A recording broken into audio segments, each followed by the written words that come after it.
For more analysis, we're now joined by Dr. Moe Thuzar, Senior Fellow and Coordinator, Myanmar Studies Program, ISEAS, Yusof Ishak Institute. Dr. Moe, thank you so much for joining us.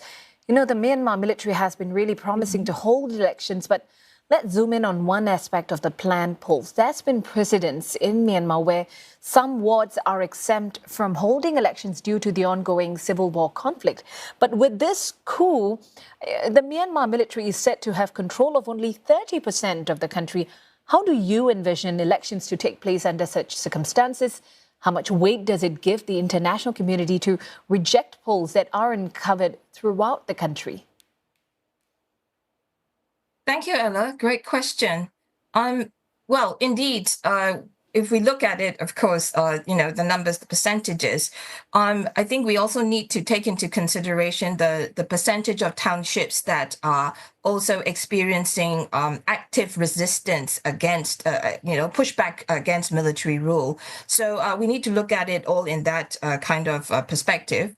And also remember that, cancelling elections in townships, whether due to security or natural disaster situations, this is something that has been carried out by the country's Union Election Commission, which is appointed by the authorities of the day.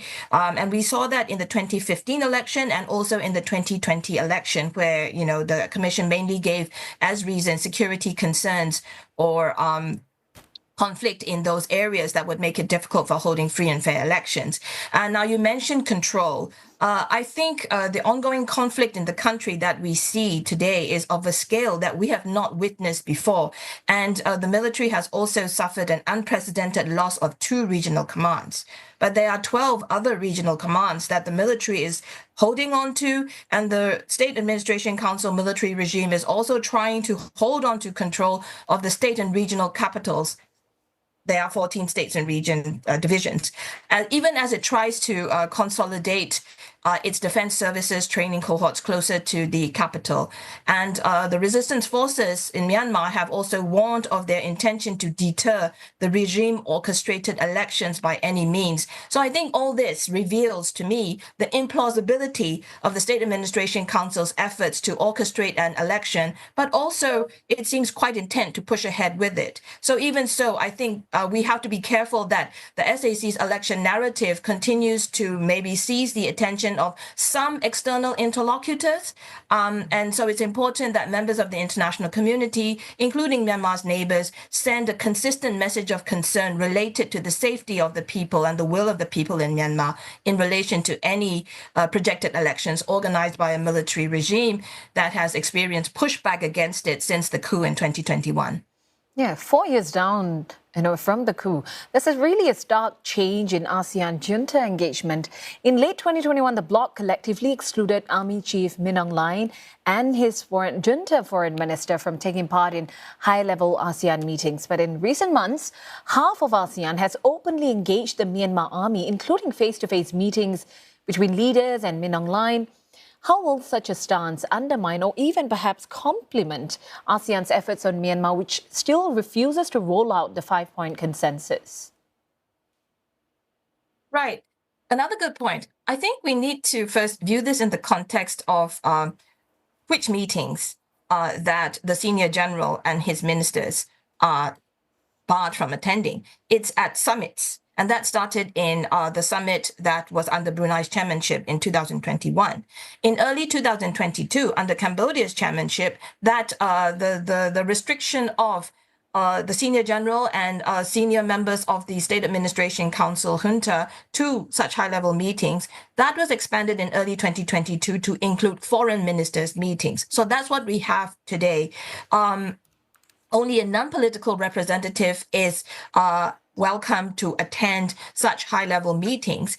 And initially, the regime rejected such a decision by ASEAN, but starting last year in 2024, they started sending a non-political representative at a permanent secretary level to these meetings. So, Myanmar's presence is not there. But, the Myanmar's presence is there in terms of the State Administration Council representative at the non-political level. And such representatives, including at minister level, have been attending other sectors of ASEAN meetings, other sectoral meetings, as well as track 1.5 and track 2 meetings. So in that context, I think your question was, how will such a stance of, meeting with SAC leaders undermine or complement ASEAN's efforts? We need to look at it at ASEAN in the collective, which is what I've contextualized just now, and ASEAN in the individual, whereas individual ASEAN member states, the leaders of member states are deciding to have bilateral meetings with the State Administration Council regime senior members is something that they decide in terms of that.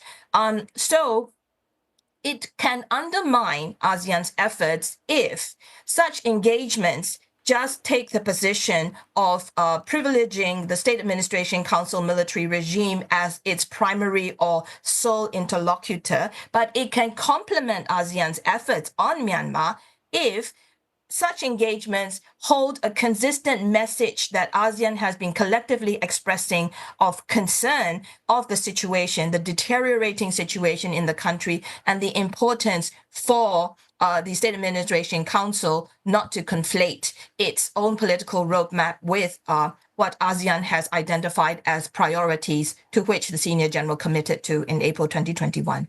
Right, Dr. Moe, Thailand hosted a meeting between Myanmar and its 5 neighboring countries last year, and there's also the Mekong Regional Mechanism, which provides a diplomatic platform for the junta to engage other leaders. And countries like Russia and China continue to boost ties with the Myanmar junta.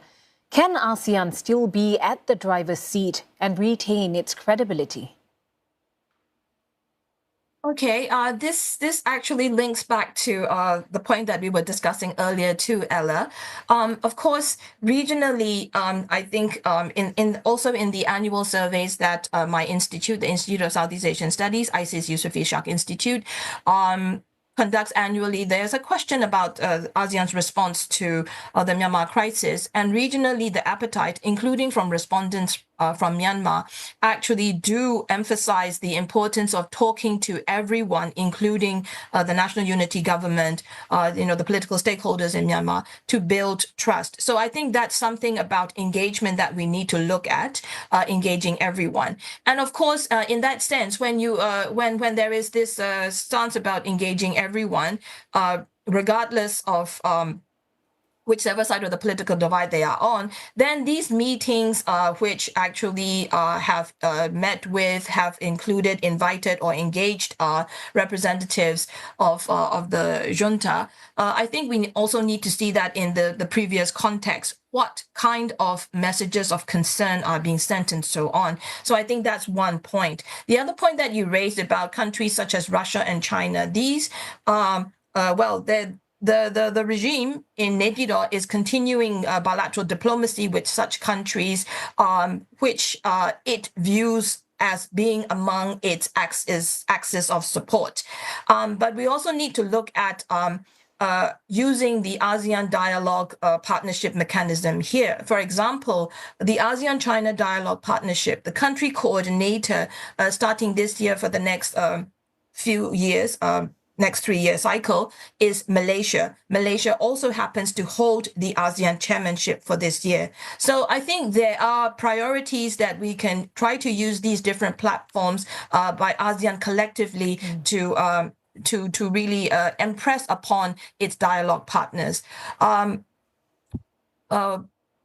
ASEAN-Russia Dialogue Partnership, however, the country coordinator is Myanmar, and Myanmar under the military regime. So I think this is a point of concern that ASEAN also needs to continue monitoring. But the point here about remaining in the driver's seat and retaining its credibility really is about ASEAN having a consistent message that it communicates to the regime in Naypyidaw and to external interlocutors who basically have all expressed that they will work with ASEAN. So what does that mean? And ASEAN really needs to, I think, assert that with its external partners.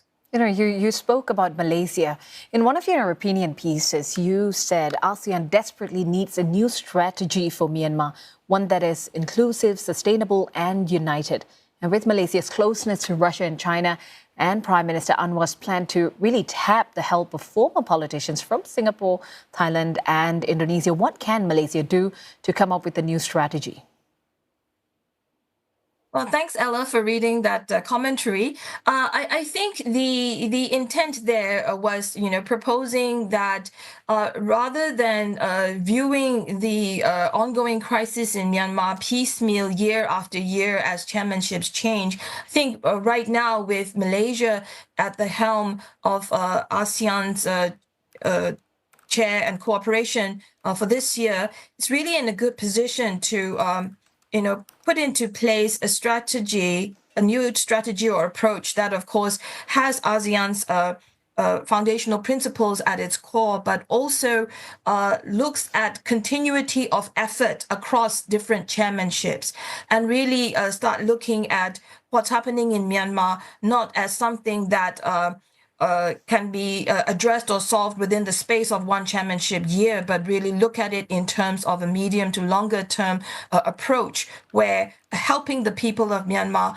will go beyond just, just stopping the violence and the madness and the killings, but really looking at one that looks at, as Ambassador John Moe Thuzar mentioned just now, finding sustainable solutions for helping the people of Myanmar heal and recover from all the violence and atrocities that they have been subjected to these past years. Dr. Moe, thank you so much for speaking with us, giving us all these explanations. Dr. Moe Thuzar, Senior Fellow and Coordinator, Myanmar Studies Program, ISEAS Yusof Ishak Institute.